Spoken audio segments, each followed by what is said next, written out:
স্ত্রী সিনেমা দেখেছিলেন, 2018 সালে রিলিজ হয়েছিল এবং স্ত্রী 2 আসতে চলেছে। তার আগে কিন্তু স্ত্রীর ভাই চলে এলো কাকুদা। হ্যাঁ, প্রায় স্ত্রীর মতনই গল্পের প্যাটার্ন, সেরকমই সমস্ত কিছু। তো কাকুদা সিনেমাটা জি5 এ রিলিজ করেছে, সেই ব্যাপারে আজকে আমি আপনাদের সঙ্গে এই ভিডিওতে কথা বলবো। নমস্কার বন্ধুরা, আমি অমর্ত্য, আপনাদের চ্যানেল ইন্ডিয়ান ফিল্ম নিউজ বাংলাতে আপনাদের স্বাগত। কাকুদা সিনেমার গল্পটা হচ্ছে রাজস্থানের রতৌরি বলে একটা গ্রাম। সেখানে প্রতি মঙ্গলবার দিন একটি গ্রাম আছে, সেই রতৌরের, সেই গ্রামে প্রতি মঙ্গলবার সন্ধ্যা 7টার সময়তে ছোট দরজা খোলা রাখতে হয়, বড় দরজাটা বন্ধ করে দিতে হয় বাড়ির, এবং ছোট দরজা খোলা রাখতে হয়। যদি ছোট দরজা খোলা না থাকে সেই সময় এই কাকুদা বলে যে ভূতটি আছে সে আসে এবং সেই বাড়িতে যে পুরুষ উপস্থিত থাকে তাকে তার ডান পা দিয়ে একটি লাথি মারে এবং তার ফলে তার পিঠে একটি পুঁজ ক্রিয়েট হয়। এবং সেই দিন থেকে, যেদিন থেকে তারকে লাথি মারে, তার থেকে 13 দিনের মধ্যে তার মৃত্যু ঘটে থাকে। এবার সোনাক্ষী সিনহা সেই গ্রামেরই একটি ছেলে, যে রোলটি করেছে সাকিব সেলিম, যে হচ্ছে হুবা কুরেশির ভাই, তো তার সঙ্গে প্রেম করে। তো তাদের বাড়ির লোকজন দুজনেরই প্রেম মেনে নিচ্ছে না, তো তারা দুজনে ঠিক করে যে পালিয়ে বিয়ে করবে। এবং যখন পুরোহিতের মন্দিরে পুরোহিতের কাছে আসে, তো পুরোহিত যখন তাদের দিনক্ষণ ঘোষণাটা করে যে এই সময় বিয়ের শুভফল আছে, সেটা হচ্ছে মঙ্গলবার বিকেল 5টার সময়। এবার সেখান থেকে বিয়ে করেছে তারা দুজনে। এবার সেখান থেকে যে সাকিব সেলিম বাড়িতে ফিরতে পারেনি, কারণ তার দেরি হয়ে গেছে, বিয়ে করাতে জায়গাতে তার দেরি হয়ে গেছে, বাইকটা খারাপ হয়ে গেছিল। তো সে যখন বাড়িতে পৌঁছায় ততক্ষণে ভূত বাড়ির ভিতর প্রবেশ করে ফেলেছে, কারণ তার ছোট দরজাটা খোলা ছিল না। এইবার ভূত তাকে অটোমেটিক ভাবে মেরেছে এবং তার পুঁজ ক্রিয়েট হয়ে গেছে। এবার সে মারা যাওয়ার অপেক্ষা, কারণ 13 দিন পরে সে মারা যাবে। কিভাবে সোনাক্ষী সিনহা তার বরকে বাঁচাবে, সেইটাই হচ্ছে এই সিনেমার গল্প। দেখুন, এই পুরো যে গল্পটা দেখে নিশ্চিত আপনাদের স্ত্রীর সিনেমার কথা মনে পড়ছে, সেই প্যাটার্নেরই গল্পটা। এবং এটা ওটিটি রিলিজ করেছে, আমার মনে হয় এটা সঠিক সিদ্ধান্ত, ওটিটি রিলিজ করাটা ঠিকঠাক আছে।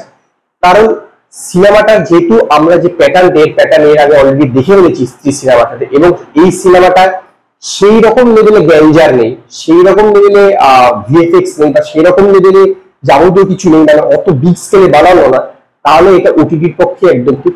নো ডাউট বেশ কিছু হাসির দৃশ্য আছে এবং বিষয়টা কিন্তু বেশ অভিনবগত। কারণ এই যে পায়ে লাথি মারাটা, ভূতের পিঠে লাথি মারা, তার ফলে একটা কুচ ক্রিয়েট হয়ে যাওয়া, বিষয়টা বেশ অভিনবগত এবং বেশ কিছু হাসির দৃশ্য আছে পুরো সিনেমাটা জুড়ে। তবে হ্যাঁ, একটা সময়ের পর থেকে একটুখানি কিছুটা বোর লাগতে শুরু করে যখন এই রিতেশ দেশমুখ আসে, একজন তান্ত্রিক, যদিও সে এখানে নিজেকে নাম দিয়েছে ঘোষ টান্টার। তো তারপরে একটু একটু কিছু জায়গাতে কিছুটা বোরিং লাগে, কিছু কিছু জায়গাতে, কিন্তু ধীরে ধীরে বিষয়টা হ্যাবিচুয়েটেড হয়ে যায়। কারণ এরকমই তো হবে, এরপর সে ভূতকে কন্ট্রোল করার চেষ্টা করছে এবং ভূতের এই কারণটা কি, সে কেন লোককে লাথি মেরে দেয়, কেন মঙ্গলবার দিন সন্ধ্যা 7টার সময় এই জায়গায় দরজাটা খোলা রাখতে হয়, সেইটার যে কারণটা জানার চেষ্টা করছে ভূতের থেকে। তো সেই সবগুলো যে প্রসিডিওর আছে সেগুলো মোটামুটি বেশ হাসি।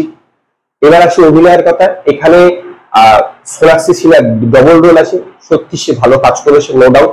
সাকিব সেলিমও বেশ ভালো কাজ করেছে। এছাড়া আসিফ খানের কথা বলতে হবে, যে সাকিব সেলিমের বন্ধুর চরিত্রটা করেছে, সে কিন্তু বেশ ভালো এই রোলটা প্লে করেছে।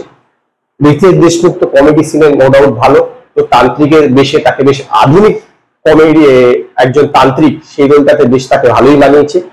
ওভারঅল একটি বেশ ভালো সিনেমা।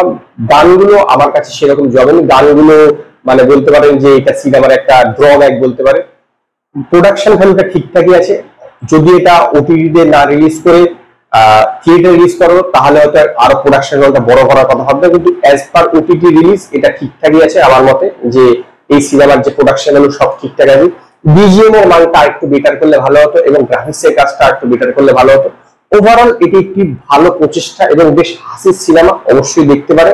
কারণ এই টাইমটা সিনেমা দেখে বেশ মজা লাগবে, পরিবারের সকলকে নিয়ে দেখতে পারে, কারোকে নিয়ে দেখতে কোনো রকম ভাবে কোনো অ্যাডাল্ট বা মুভি সিন এরকম জাতীয় কোনো কিছু নেই। এবং সেই জন্যই আমি কাকুদা সিনেমাটাকে 5-এর মধ্যে 3টে স্টার দেবো। যদি আপনারা কাকুদা সিনেমাটা দেখে থাকেন, তো আপনারা আমায় কমেন্টে জানাবেন আপনাদের এই সিনেমাটা কিরকম লেগেছে। যদি আপনাদের এই ভিডিওটি পছন্দ হয়, ভিডিওটিকে লাইক করুন, কমেন্ট করুন, শেয়ার করুন, আর নতুন আপডেটের জন্য আমার চ্যানেলকে সাবস্ক্রাইব করুন।